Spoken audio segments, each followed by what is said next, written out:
JoeTownville.com. JoeTownville.com.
Captain John and Commander Joe. Retro Trackers. We love our Star Trek. Retro Trackers. The nerd muscles get to flex. Retro Trackers. Hey, welcome to Retro Trekkers. I'm your buddy Captain John, and here at Starbase 80, voted once again the creakiest of all structures in the Federation. Boy, are we glad to have you with us, and welcome aboard. I can see in the chat we already have Ensign Rosario and Lieutenant Bach. I hope I pronounced that correctly. It's not just me, and it's not just these junior officers. It's also the very important executive branch of our I'm sorry. I'm flexing my nerd muscles. And boy, are they nerdy too. I am not a great writer of lyrics, so nerd muscles get to flex was my rhyme for we love our Star Treks. It works. It works, and I'm it's really ballsy of me to even do that because we're about to bring on the other member of our crew, and comparing my muscles to his obviously would be a no contest. But I'm sad to report, Captain, that I think I heard some expletive-laden tirades and outbursts from down below. So maybe we should bring on CPO Eric Kramer. Maybe he has something to tell us about what's happening below decks tonight. Oh, no, I don't know what's going on with CPO Kramer. Okay, CPO Kramer, come in. I'm not a phaser! Turn down! Use a wrench! I thought I heard something. There he is. Hey, holy shit! When are we getting to a star base so we can Put the fucking phaser down! I am so sorry about your staff, Chief Jesus Kramer. Christ, guys! First the mouse gets better billing than I do, and then you stick me with then you stick me with these guys. The only win I've found here. I want to try this. I just want to try this one time.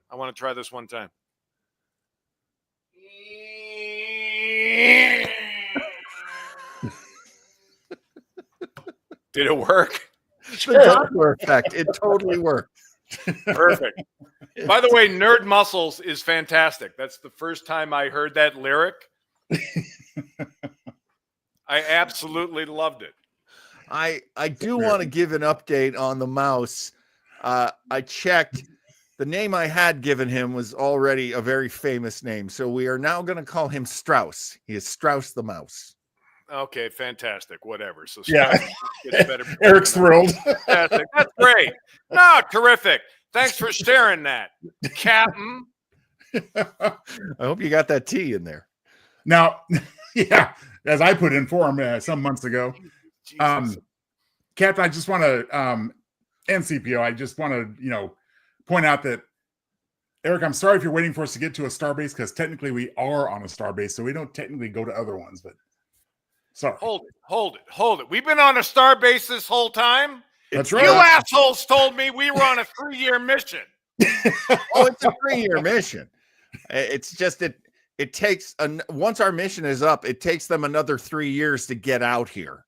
So it's actually like a 6-year mission. I'm really sorry about that. I've got a new insignia for the shirts. You want to see it? It's right Well, draw it up, Townsend. Draw that next up. graphic assignment. I got it. I think we know what Eric's hitting on a star base this whole time. This is some serious Black Mirror shit. It is actually. That's pretty much where we were going with it. Hey, we are here to talk about a Star Trek episode that is a classic. It is well known throughout the entire universe of Star Trek fans and fandom. It is the first time a transporter creates an evil duplicate of someone. And it's our first, well, you know, you'll see as we break it down, especially in the beats where Joe broke it down. You'll see how historic this episode is. And I think it's time that we here it is. Is that what I want? Yeah. Let's talk about it. Let's talk about this episode. It is from TOS, Star Trek The Original Series. It is called The Enemy Within. It is the 5th episode that was produced, although it is technically listed as the 4th episode of the series. It first aired on October 6th, 1966. 666. And not for nothing. It was written by the very famous Richard Matheson. Yes. Joe, you're a big fan of Mr. Matheson. Yes. Give the folks a little thumbnail sketch of who Richard Matheson is. Well, of course, of being an accomplished novelist and short story author, I Am Legend, Did Time Return, Made It Somewhere in Time, wrote extensively for the original Twilight Zone prior to Star Trek. So yes, he has a huge resume in both in printed form and on television. It very very respected, and one of Gene Roddenberry's good moves where he was like, I really want to get good science fiction on the screen. I want to get guys who really know and appreciate science fiction. It was directed by a man named Leo Penn. It is the only episode of Star Trek that he ever directed, and you might know him because he is the father of musician Michael Penn and actors Chris Penn and Sean Penn. All right. So there's something you never knew about. Yeah. Nice lineage there, I think. It is an interesting episode in terms of directing. And just basically a very formative episode of Star Trek as it was. We should take a look at Love Beats. Here we go. Well, this is interesting. I'm going to let you, the viewer, in on something that we were discussing off camera right before the show, knowing it was going to be part of the show for sure, which is that we had a certain memory of this episode and how it worked. And it's very apparent by the beats that something went amiss. You don't quite remember it the way it went. The beats are very accurate to that. So let's have a look at Joe Townsend's beats for Star Trek, the original series, The Enemy Within. No, you're not seeing double. There are BOGO Kirks in this episode.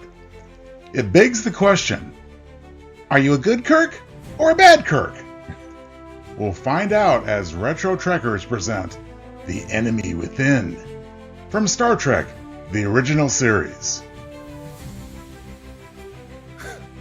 Kirk and Sulu have beamed down to planet Alpha 177 with some unnamed red shirts.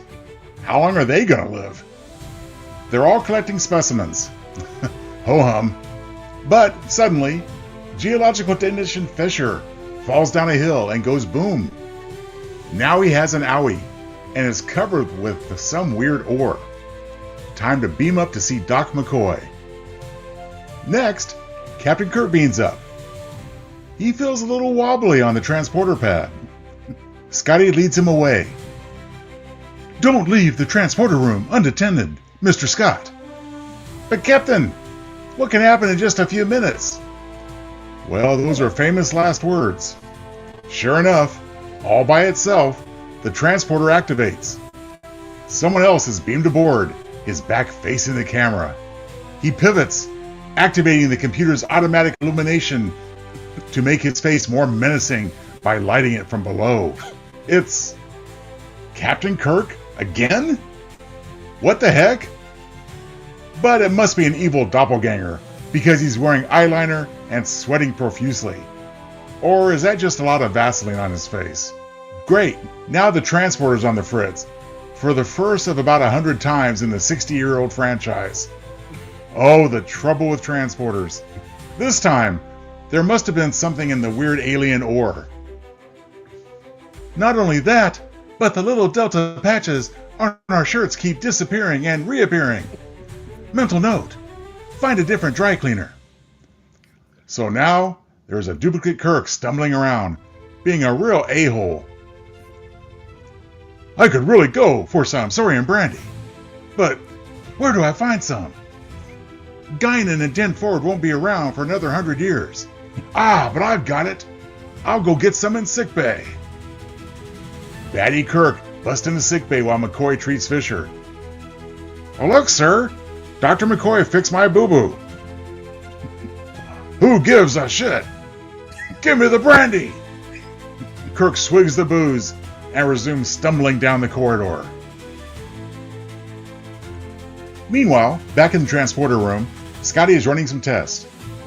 The engineer beams up a Cocker Spaniel with a big horn stapled to its head. Kind of like a lapdog unicorn. But what the heck? There are now 2 alien doggies. One completely docile, and the other one vicious. The bad pooch is growling and snarling. Not only that, but its flatulence is really stinking up the joint. Scott figures out what we saw in the episode teaser. The ore dust has effed up the transporter, and it created the good and evil duplicates of both the dog and... dun dun dun! Captain Kirk. Well, no one dares use the transporter now, lest they create more sociopathic evil twins. So what does this mean for Sulu and the rest of the landing party on the planet below? Well, that frigid little world gets mighty chilly at night, with temperatures getting well below zero. Conferring with Kirk, Spock taps his famous Vulcan logic for at least a temporary solution. "Captain, how about if we beam down some heavy blankets and even the pot of hot coffee Sulu asked for?" "Shut up, Spock. That makes too much sense. Now, let me get back to this whole evil Kirk problem and see if I can figure out a way to swap places with him." Sometime later, after this last decisive move, Kirk begins to feel passive and struggles to make decisions. Meanwhile, it turns out that evil Kirk is a mean drunk as he makes his way to his next heinous act. We check in with the landing party, who are freezing their butts off. Sulu phaser zaps a rock to heat it up. Just like a Boy Scout making a fire, he's prepared. And hey, here's an idea. How about we send down more phasers to make more heat? Oh, never mind. That just makes too much sense. Oh, God. All kidding aside, this next part of the story hasn't aged well, nor does the related joke at the end of the episode. We'll not make light of it here. This especially given the real-life assault Grace Lee Whitney had to endure around the time this episode was filmed. Continuing the story, evil Kirk attacks Yeoman Janice Rand in her quarters. She scratches his face with her fingernails. Fisher is walking by when the door is open and attempts to call security. Evil Kirk attacks Fisher, knocking him out. Kirk runs down the hall, and Rand reports the incident to the bridge. And there's enough said about that. Rest in peace to the lovely Grace Lee Whitney. Your talents for acting and singing were extraordinary. There was far too little Trek featuring you, but what we got is cherished.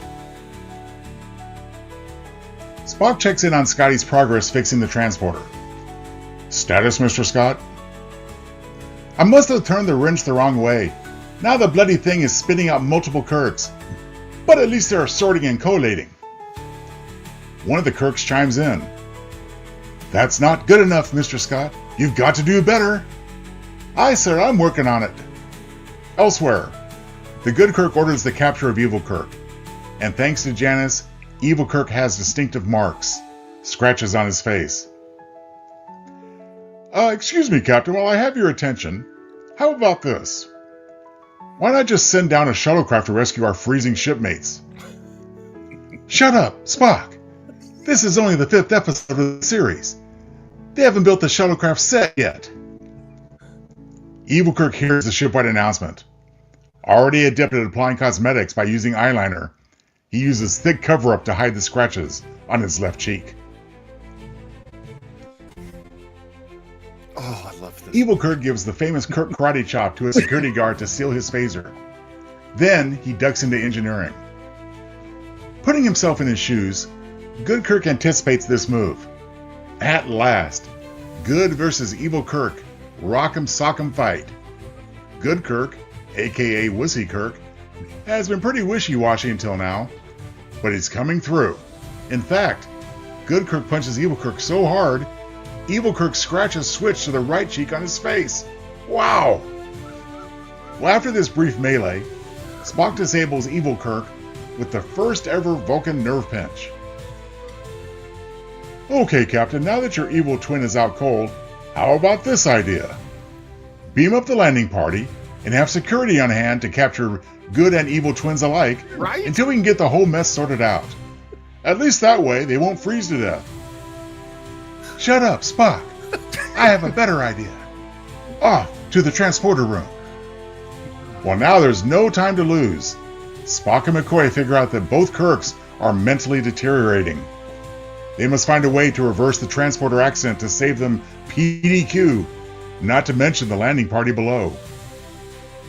Spock and Scott use power from the ship's impulse drive to reverse the transporter on the alien doggy. When the poor mutt materializes, the canine critter is reintegrated, but dead as a doornail. Spock theorizes that the Dogacorn creature expired because its dumb animal brain couldn't handle the stress of the refusion. In theory, Kirk should survive. McCoy calls BS, but he's outvoted 2-1 by Spock and Kirk. Hey, Sulu and the others are freezing down there. It doesn't matter that George Takei and I will have a feud for the next 6 decades. We have to save everyone. Scotty, get ready to fuse this evil Kirk and me back together. But before we can run the experiment, evil Kirk causes more trouble. There is still another act in this episode, so we need another fight. When Good Kirk releases evil Kirk inflicts similar facial scratches on Good Kirk. Yeesh. Oh, well, the two dudes are, again, dead ringers. Evil Kirk makes his way to the bridge. Once there, he orders the crew to leave orbit. We can't save the landing party. But who cares? They're only red shirts. Well, except for Sulu, and he'll just throw me shade on social media anyway. Good Kirk and McCoy race to the bridge, where the two Kirks again face off. Good Kirk persuades Evil Kirk that they need each other to survive. Good Kirk knocks out Evil Kirk again, for good measure. So, back to the transporter room. Good Kirk orders Scott to attempt the reversal process. Kirk is reintegrated as one being. His confident style of command is now restored as whole Kirk widely uses both parts of his persona to be the best captain ever. Kirk makes his next to last decisive order for this episode. Get those men up here, pronto! So now the landing party is safe, sipping hot chocolate, mere minutes from succumbing to hypothermia. Oh, Kirk makes his final decisive order for this episode. And he blows off Spock again. Captain, may I suggest some methods with which you can avoid becoming duplicated again? Shut up, Spock. This was a freak accident. It won't ever happen again. So, of course, Kirk was duplicated again, and yet again. First, as an android manufactured by Christine Chappell's old beau, Roger Corby. Later, as impersonated by Cuckoo ex-Captain Garth in an outer space mental asylum. And finally, through a commodoid named Martia on another cold-ass planet, Urapente. But at least on those occasions, vainglorious Kirk could admire himself without using a mirror. You know, it must have been his lifelong ambition after all.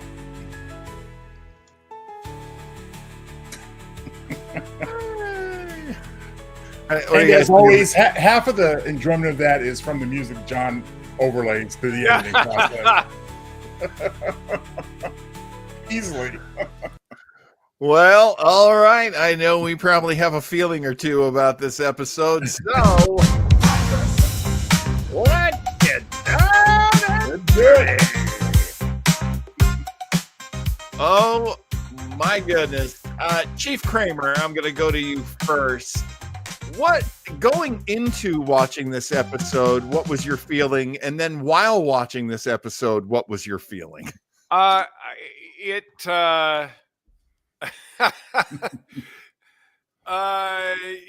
like every every jury movie, there's always a lawyer that says, memory is a horrible witness. And people on the stand don't necessarily remember things the way they actually happened. Here, I mean, I suggested this because I remembered, I have a memory of this episode being really good. Yeah. Yeah. Like really good. I did too. Yeah. And what, wow. Like watching it again, I'm like, what the hell? What the hell am I watching? Mr. Townsell, how did you feel about it? I'm still digging.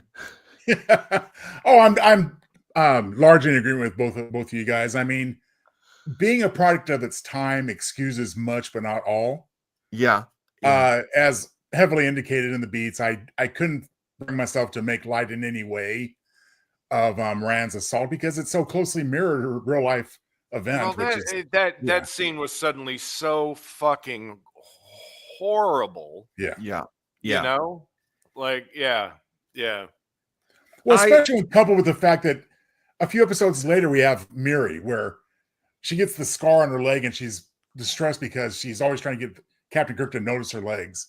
So again, it's the 60s. We excuse a lot, but that just I would hope is never a topic for taking lightly.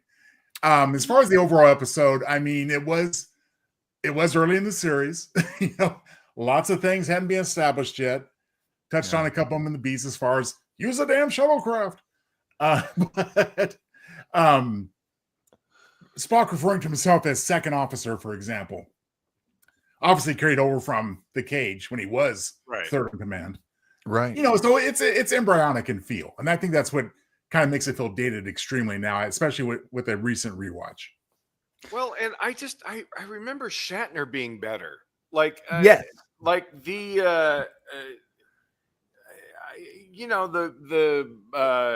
the good Kirk, he was fine, but wow, evil Kirk, he was so over the top. I mean, right from that first fucking turn in the transporter, I'm like, what the fuck? Wait a minute. Dramatic effect. And feeling the transporter, I'm like, that's evil? You get off like yeah, he basically was groping the transporter. Wow, man, like unbelievable.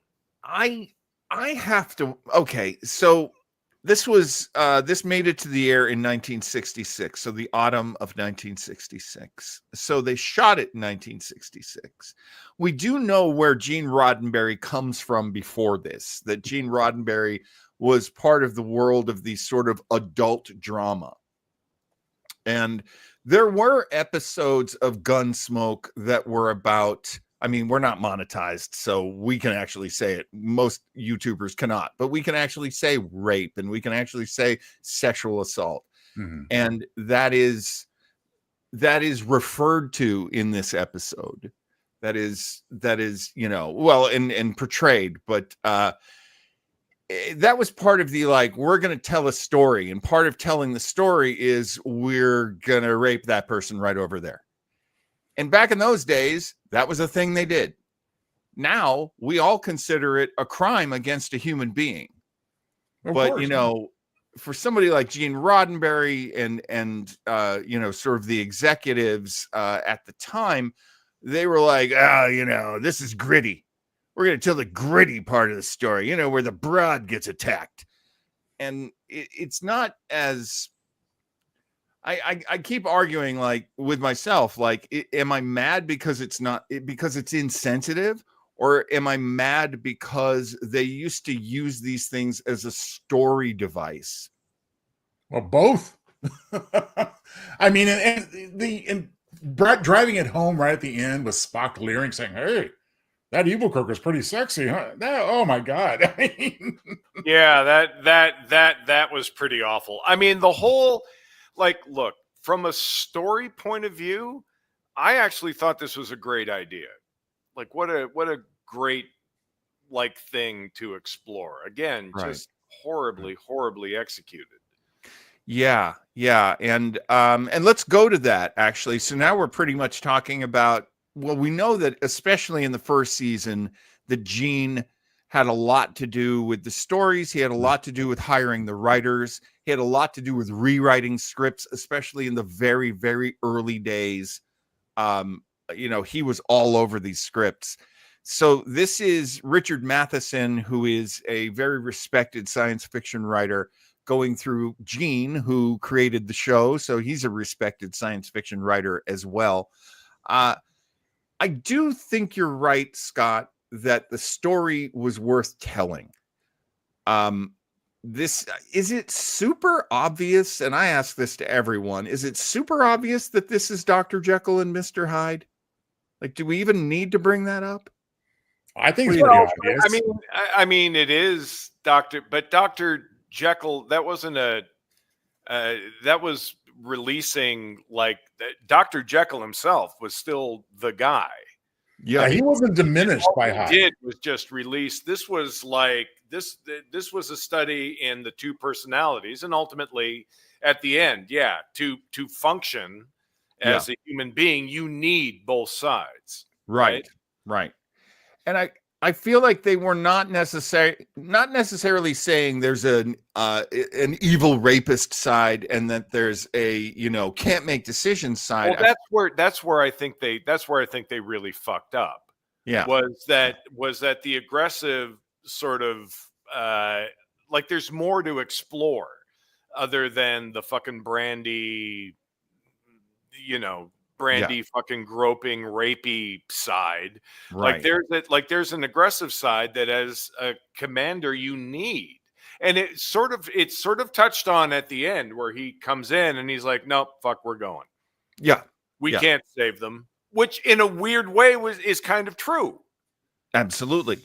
Right. So you need that side to make the hard decisions, but instead they focused on him being, well, guys, what do you think about this? I'm so tired. I can't focus. Joe, what were you saying? I'm sorry, guys. I was just going to point out that I think it's entirely possible, especially not long after the Cage being dubbed too cerebral. Maybe they were afraid that anything more nuanced would escape the attention of the audience. Maybe they thought the audience didn't have the smarts, for lack of a better word, to grasp something a little bit more subtle and more nuanced than basic stark, good versus evil. Because they do explore it on the good Kirk side, which is why that side of the character I think actually works. Where it's a great bit of it's a great bit of writing where he's talking with Spock and Spock is like, no, you got to be the fucking captain. Right. And Kirk is like, you're right. I can't remember what the exact line is. What worries me is why I didn't remember that or know that. Right. Yeah. So very close. Like why you had to tell me that, Yeah. why Yeah. I had to be reminded of that or something. Like, Mhm. like really great, Yeah. right? Yeah. That's like solid writing. That's and his, we got to save the guys, but you're right, but maybe we should, and blah blah blah blah blah. Yeah. And this may be a reach, but going to Star Trek V when he wouldn't allow Cybok to show him his pain. I need my pain. It's part of who I am. Right. That I have to agree with, and I do think that makes this an important episode because I think they do establish that there is a certain we're not looking at exactly the dramatic presentation of evil Kirk, but there needs to be an aggressive, there needs to be a almost pitiless in some cases. See, this is where I think we make the mistake of where they made the mistake of going good Kirk, bad Kirk. Like labeling him bad Kirk is wrong. Yeah. It's not, because that's not what that side is. Right. I see that in terms of and this is just, armchair psychotherapist. I don't have any degree in this at all. So anyone feel free to correct me. But there is this sense of, there's the id. All right, let me stop you right there, John. Let me tell you where you went off track. But then, at the time, especially in the 60s, there was this sort of pop psychology that people were trading in. They were telling stories, they were communicating through these tropes. And so I wonder if they, like you say, Eric, I wonder if they weren't going so much for an ungovernable Kirk, but an uncontrollable, Yeah, there you go. Yeah. There's the uncontrollable, but there's also like the wishy-washy. He's not a two-fisted man. He doesn't know how to make decisions. And that kind of stuck with me through the decades since watching this. It didn't stick with me that poor Yeoman Rand is sacrificed, as a victim. But what did stick with me is if you don't have a certain amount of aggression, then you won't be able to make really hard choices. Exactly. Well, yeah, that's it, right? And not like every decision is for evil fucking purposes. It's like, sometimes you need to be an asshole. Sometimes you need to be the guy that makes the hard decisions. Portraying him as aggressive or even ruthless Kirk would have been closer to the mark than just say evil Kirk. Yeah. Yeah, except what we got, and I do blame Leo Penn for this, the director, and I do blame Shatner for this. He's all over the place. Yeah. He's unintelligible. Eric, am I being unfair? Am I being unfair to a director, and am I being unfair to a great Canadian? No, because I also think, they obviously made the choice to play into that. And I think they just pushed it to extremes to heighten differences. But if you think about it, somebody that ruthless would also have the same degree of cunning. Right. Where was the cunning? And so he wouldn't come flying into sickbay, which I guess they keep the Saurian brandy under lock and key, but you know what I mean? But that whole fucking give me the brandy, like fuck off. Like, yeah. Okay. Yeah. No. Like, what, you suddenly become stupid when you're, but no, you become cunning and you become smart.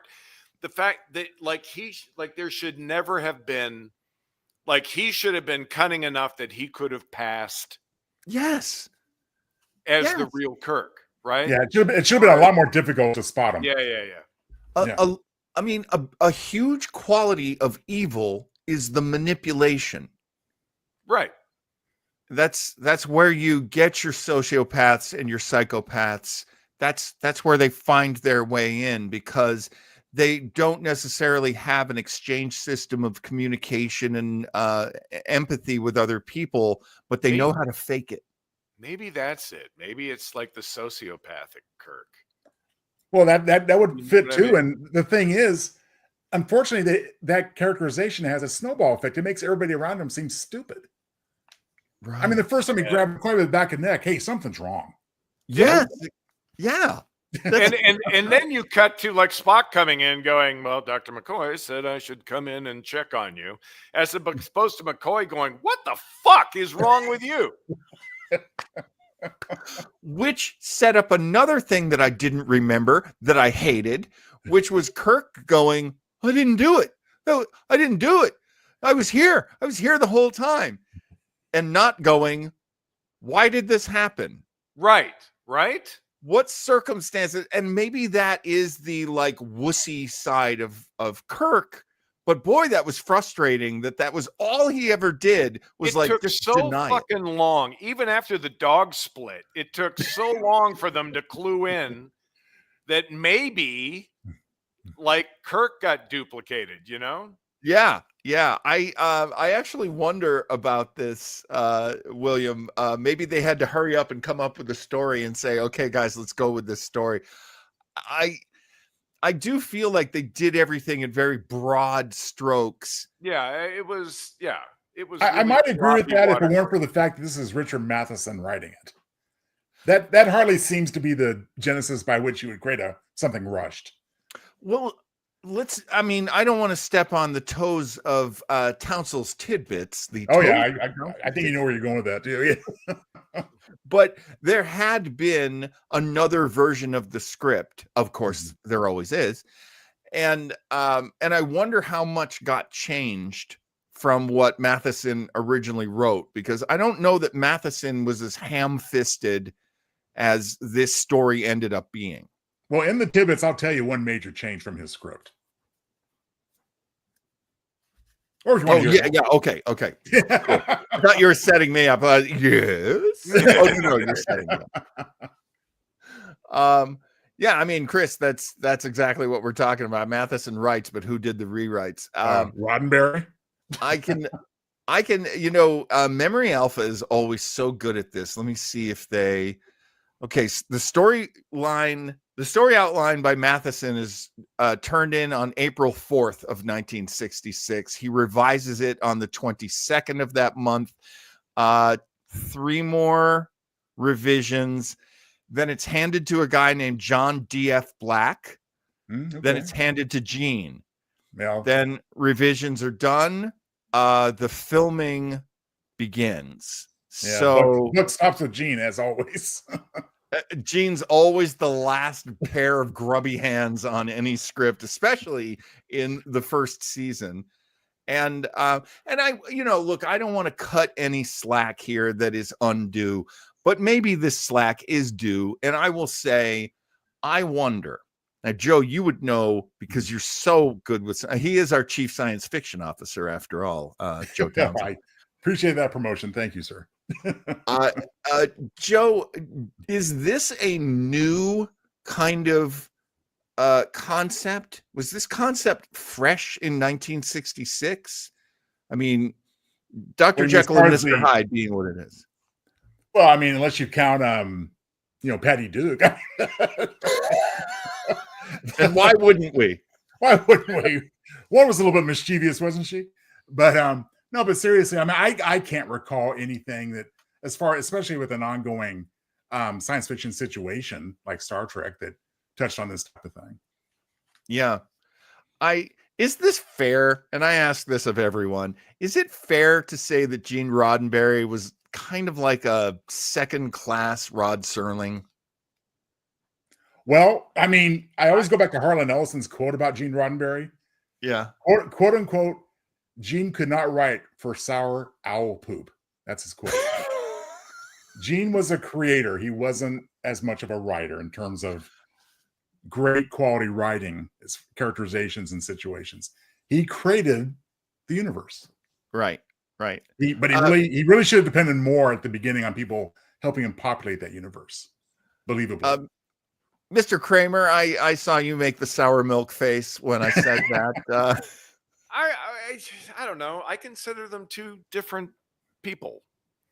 Yeah, You know what I mean? yeah, Like, sure. so I don't know if that's I don't know if that title is correct.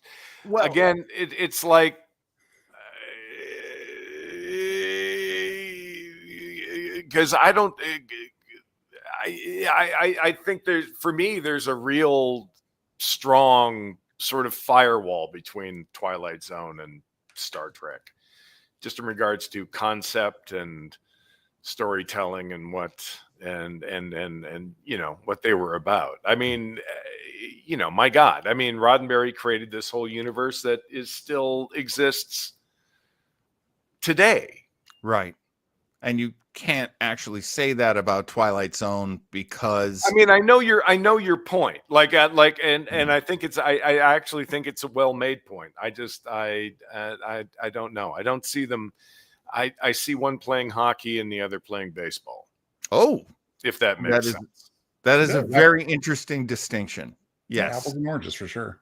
Yeah, the reason why I bring it up is okay, so this is going to be me being really slippery to get us to the next subject, and that is I have a couple of theses that I bring along, and my theses could be feces, I don't know. But Here's your T-shirt. one theory that I have is that you had Gene Roddenberry, who is a man of action, former policeman, former World War II Navy man, the producer and creator of the show The Lieutenant, a guy who created a show called Police Story. He is more like a boots on the ground, the efforts of men, the efforts of humankind, creating this world. And he's very sort of, I always think of him as being like the guy on the battleship. And this to him is a battleship kind of a story overall. But they tell these like stories, like, what is humanity? What does it mean to be a person? What does it mean, for a mind to exist outside of our normal definitions? And so he will tackle things like, if you cut a man in half, if you cut a psyche in half, what do they look like and what do they feel like? And unfortunately, we get like really broad, like slapstick answers to that.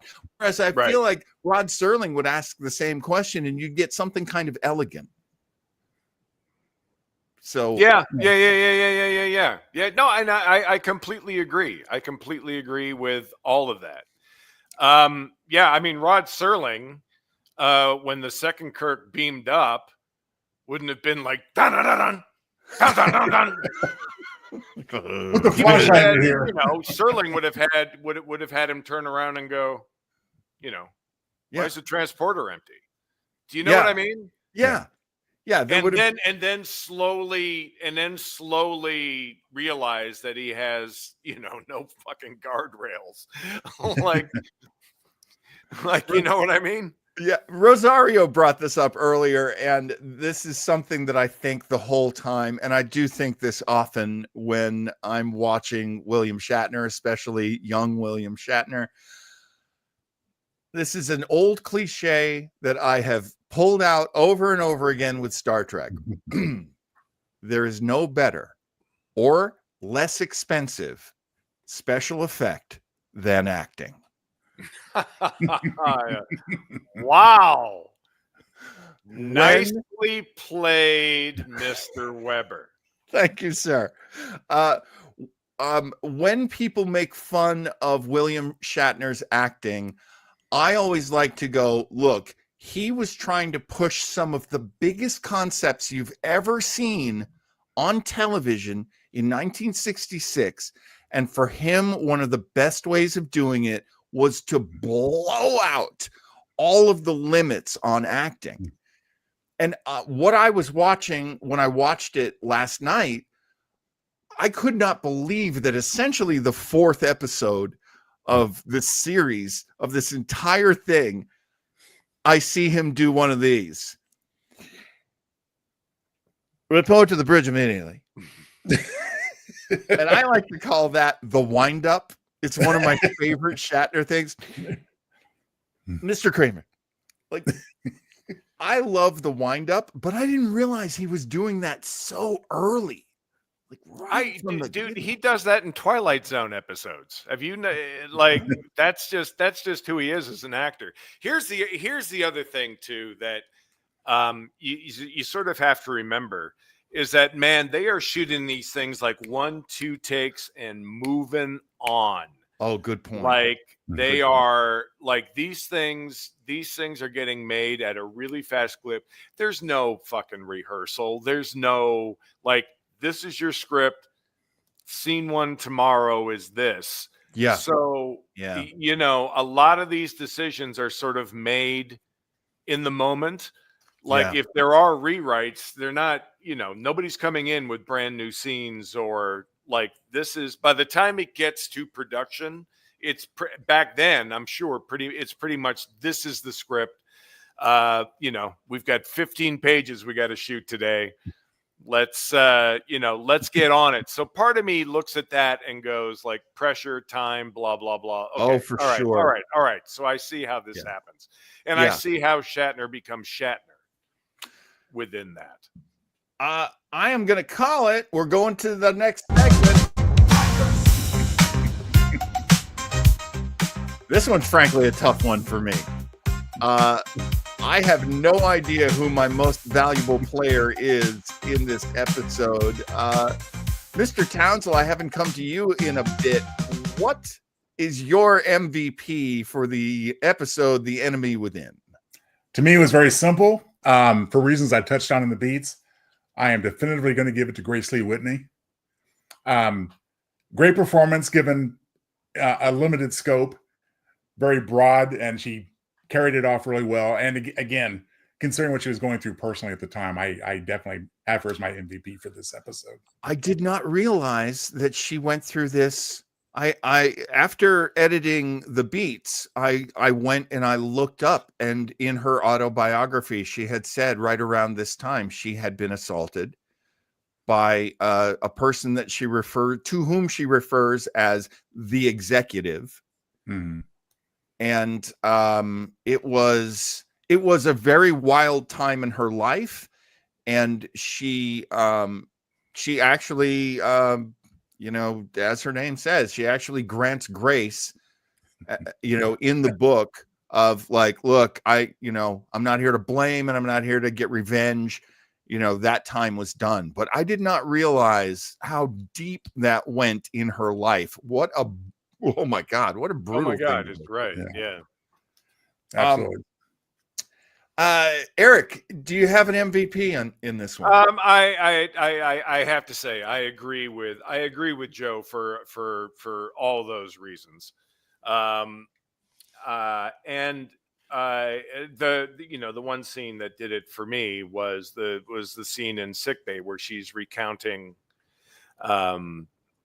when she's recounting the episode and what happened. And you look at that and you go, okay, that's an actress. That's somebody who can, that's like, there's something I read about her that she sort of carried, being cut from the show as her blaming herself and fucking up because she was an alcoholic. She was everything else. Yeah. And then sort of discovering years later that no, that wasn't the case, and that it was just they wanted to make Kirk a whore, and they didn't want a reminder that he was being a bad guy. Right. They didn't want a girlfriend.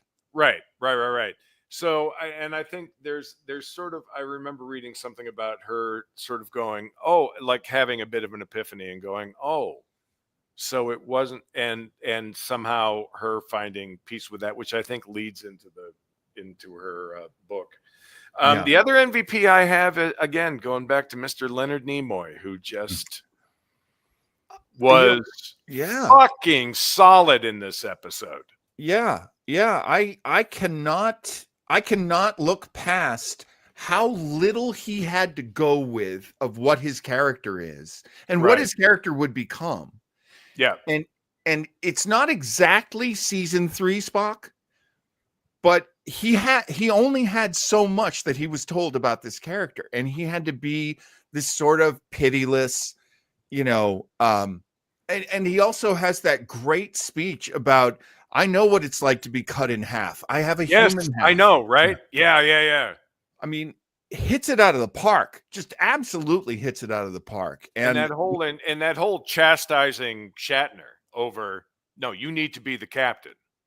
Like you need right. Solid. And then he does this great little thing without being overly emotional about it in Kirk's quarters when Shatner goes, I think McCoy's been pulling your leg or whatever he says. Right. And he does that, Spock does that little hands on the shoulder thing, and he doesn't go to fuck that guy, but you just see this sort of yep, okay. Well, Kirk's line is, I'll be sure to tell him how irritated you were. Yeah, that you were suitably annoyed. Yeah. That's it. I mean, I will say they made the ship way too dark, but really good sets. What a gorgeous episode. The colors were incredible. Now, as Mr. Townsend has reminded us in the past, color TVs were a big thing that they were trying to sell. And so this show, among others, had wild color palettes to try to get people to go, oh my God, what am I missing here? Yeah. And it's also interesting to see so many things in HD that I never noticed. And the particular one being Joe. What was that joke that you told earlier? I'm going to set you up and make you do that joke. I'm at a loss, sir. It was a reference to you were saying. I'm sorry to do that to you. It's like my father doing that to me. You were saying I almost got a picture of Kirk with a lipstick. Well, I was because it was lipstick. It was lipstick on his knuckles, like when he's like that's lipstick, dude. No, what I was saying was I regretted not buying one today for myself to apply it to the children. But that brought up the topic. Yes, they use nothing more sophisticated than that for some of the effects, because in '66, who's going to make that out on a 19-inch TV set? And most standard definition, right? And most TVs at that time were black and white. That's how I saw it. But I do have to go with the jokes from the guys, because I did consider this. I really loved the dog. Oh my God, I love that dog. What a good, sweet boy. Well, he had to play two parts. And he played two parts. Yeah. His evil dog was more subtle and nuanced. The dog had layers. I'm telling you, the dog had layers like an onion. Do we want to, we did this earlier in the chat. Do we want to refer to that Cocker Spaniel as a dogacorn or a cockacorn? A Spanicorn sounds kind of weird to me. I put dogacorn in the beat, so I don't know, maybe to keep it consistent, but I'm really, I've been trying to half-assed. I was trying to do a little bit of research about that dog. I couldn't find anything anywhere. Well, I know something about it. I was going to have it as a tidbit. Oh, good. I'll we'll lead right into that. Not about the dog, but as far as how he was used. Yeah, I do also want to mention Mike Sauter's MVP is whoever designed Kirk's swinging uniform shirt variant, which makes his first appearance in this episode. Yeah, the wraparound top is fantastic. Yeah, wraparound tunic. with the little like Flash Gordon kind of like lightning well, bolts. the insignia is on the right, and then I love the crest down at the on the bottom. Right. There's like a belt that goes along the bottom, which I guess is to hide his girdle. Well, it's not a belt. It's just that the tunic itself extends out with the belt and just wraps around his midriff. Oh, that's it. And it's on in the back. And and as Eric's saying, the little delta on that, God, somebody make those. I'll buy one of those. We got to get you one, John. But that I don't think that the ship never looked better. The ship looked fantastic. The ship looked like a ship. Yeah. The planet, okay. But the ship looked more like a ship in those early episodes than certainly down the road. Yes, William, absolutely, Mr. Wells. They need a stuffed unidog. I would put him right in my background right there. I need a little stuffed animal. All right, you know what? I want to know more about the tidbits in this episode. There we go. And Townsel's tidbits, where Joe Townsel has made the deep dive for us, and he's going to tell us what he's brought up from the bottom of the Star Trek ocean. What do you have for tidbits, Mr. Townsel? Well, as always, I snuck a couple of them into the beats. I won't retread them here. It was in the early days, so of course certain things are obvious. As far as the dog, let's start with that one since I made a point of it.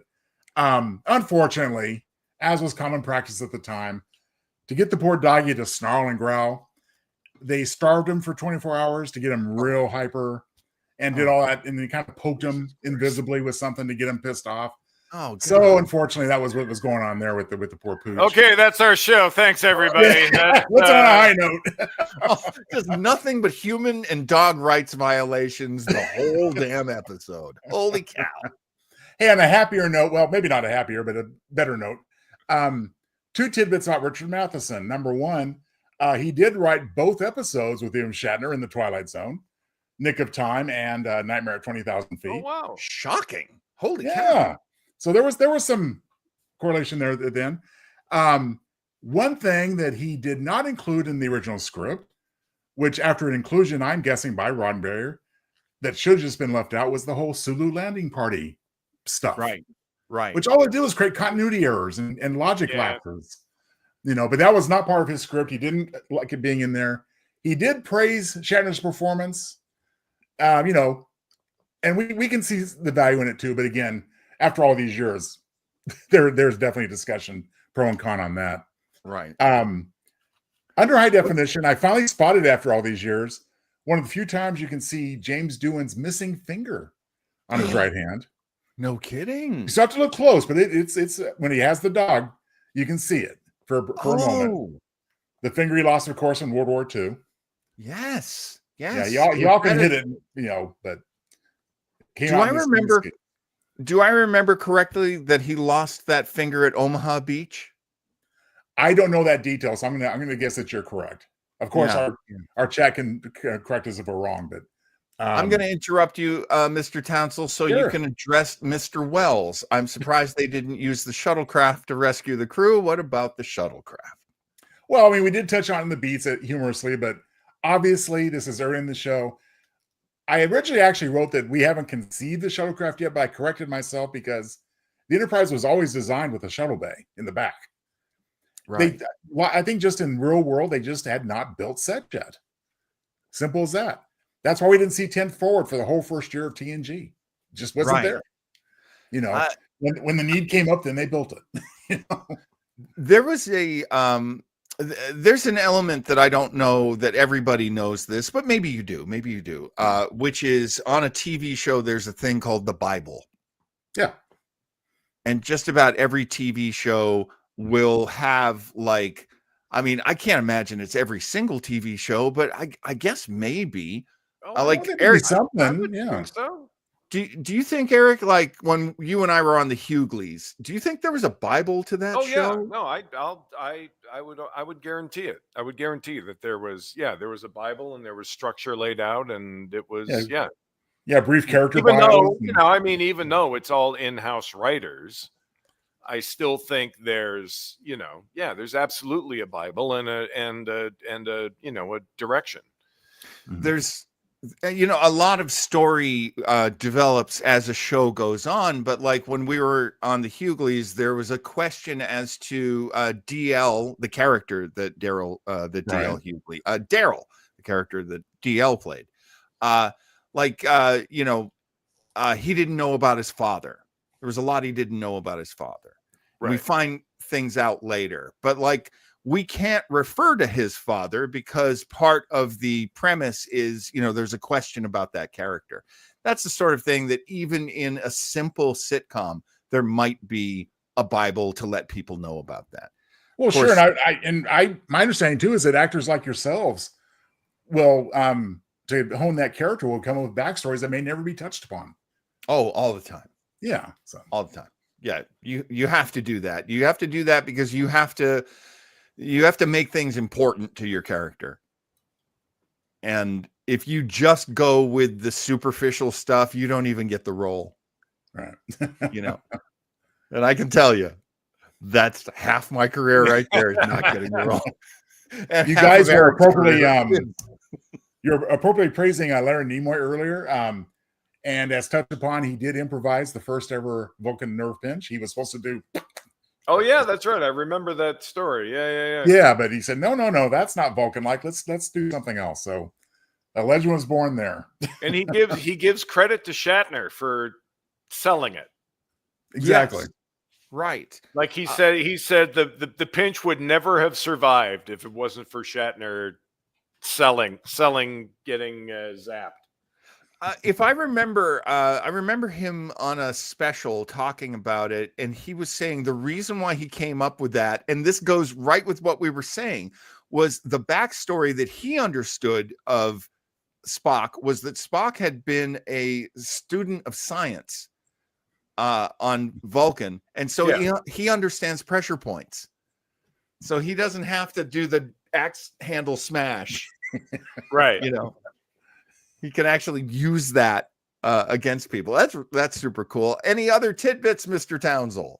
I have one here that I'm not sure I really understand, but I guess for budgetary reasons and maybe even for story flow, the last two scenes in Act 1 were reversed.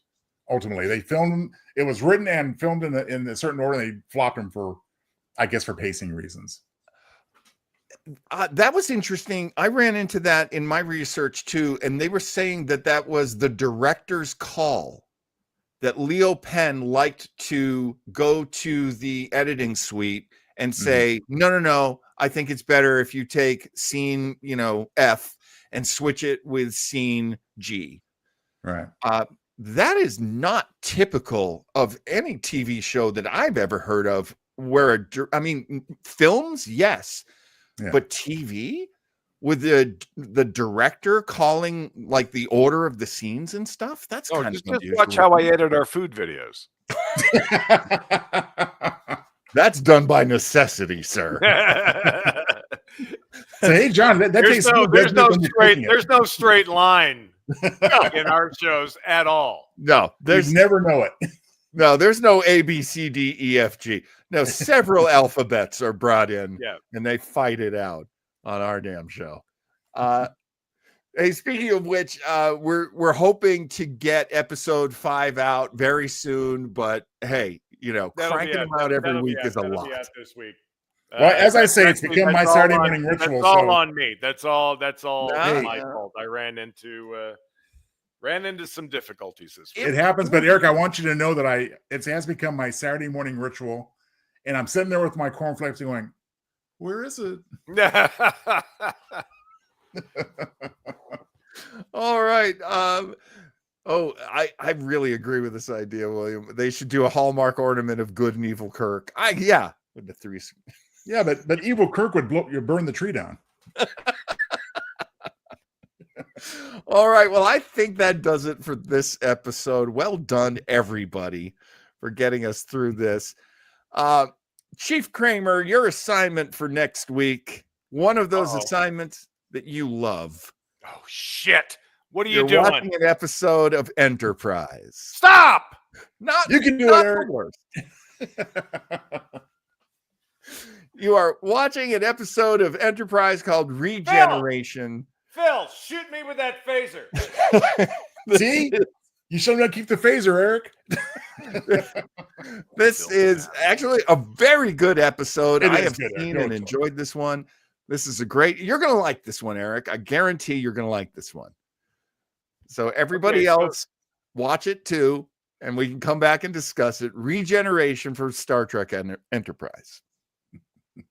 And that, of course, comes up a week from tonight, Tuesday, April 29th, 7 p.m. on the Pacific Coast, 10 p.m. on the East Coast. The very next show you're going to be able to see here on the old YouTube channel network. I don't know what I call it. Mr. Weber's Webo Mystery. I am bringing back Rocky Fortune because this right now is my favorite radio show. Frank Sinatra, who alternates between being a good actor and really not giving a hot damn. I love listening to him just read off a piece of paper. He literally is a guy who could read the phone book to me and I would enjoy it. But there are so many moments where he really gets into it and he really gets engaged and he starts to act. So join us for Frank Sinatra as Rocky Fortune coming up this Thursday. It's going to be a lot of gosh darn fun. And then on Sunday, the big show, hey, it is time once again for Joe Townsel's Dread Time Stories. And folks, it never gets easier to listen to these tales of horror. This one is called The Way to a Man's Heart. And it is from the collection Mate to Order. And Joe, of course, will be hosting it as he always does. And I will be behind the scenes producing it as best I can because somewhere along the line, wonderfully, sir. Well, somewhere along the line, I told myself I could produce. I have no idea why I did that. But, oh, no, I know why I did that because Joe Townsend is so damn talented. Everybody should have access to this man. That's why I did it. Okay, careful. We're going back to Star Trek rapey storylines here. Oh, nothing is offline. Nothing is out of bounds in the Joe Townsend universe. It is a weird and dark and twisted place. So Moontrap with Bruce Campbell? I don't know this. Moontrap, Walter Koenig and Bruce Campbell. I have heard of I that. remember this. It came out, I think, not long after Motion Picture. Oh, no kidding. Yeah, I would check that out. That sounds like fun. Yes, thanks everybody in chat. What a lot of fun you guys bring to the show. It is so much fun to do this for you. And thank you, Chief Kramer, and thank you, Commander Townsend. Anything you want to say to the folks before we book out of here? Thank you for thanking me before that goddamn mouse. And now you want a stuffed dog in the background? Yeah, we want the doggy.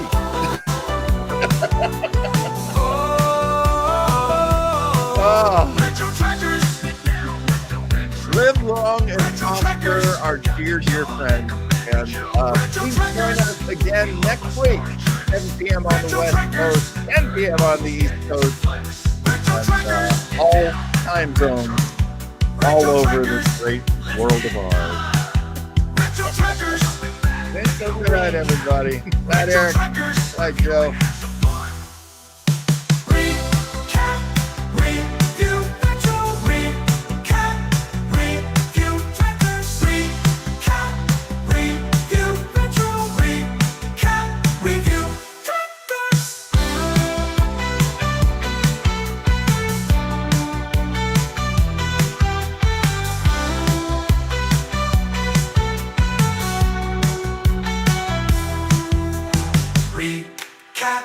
Review Retro.